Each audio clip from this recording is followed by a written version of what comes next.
Va in soffitta il Ferragosto 2015, una notte tradizionalmente scandita all'insegna dell'allegria tra bagni di mezzanotte e musica fino alle prime luci del mattino. E quello di Agrigento ed in particolare di San Leone è stato il primo Ferragosto dopo tanti all'insegna della più totale regolarità e del controllo. Banditi, falò e spiaggia, non ammesse le tende che trasformavano Arenile Boschetto in campeggio abusivo. Off limits, Viale delle Dune al transito veicolare dalle 9 del 14 allo scattare della mezzanotte del 15, con accesso garantito solo a residenti, mezzi pubblici più 2 navette messe a disposizione dal comune per l'occasione.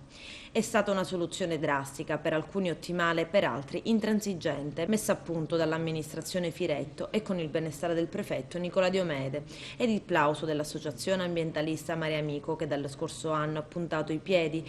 a suon di mail ogni 14 del mese con la richiesta di soluzioni atte a prevenire quella che è stata definita un'ondata barbarica pronta a riversarsi a San Leone e a lasciarla devastata anche quest'anno. Il risultato del dispiegamento di forze dell'ordine insieme a 40 agenti della Polizia Municipale più alcuni volontari ha fatto sì che la vigilia di Ferragosto e la notte siano trascorsi nel solco della tutela ambientale, ma hanno fatto sì anche che moltissimi scegliessero di trascorrere e festeggiare altrove, come nella vicina Real Monte ed in particolare Punta Grande. Lì si sono trasferite alcune feste, spiaggia, prima programmata a San Leone e anche tante tende, immortalate dal drone di Mare Amico e trasmesse dal TG4 e TG5, quasi un déjà vu rispetto a quello che accadeva a San Leone lo scorso anno alla mercé delle reti nazionali. E quella verso Real Monte è stata definita un'aggressione mediatica, perché se è vero che lì il Ferragosto è stato trascorso festeggiando e ballando tutta la notte, è stato subito attivato un servizio di pulizia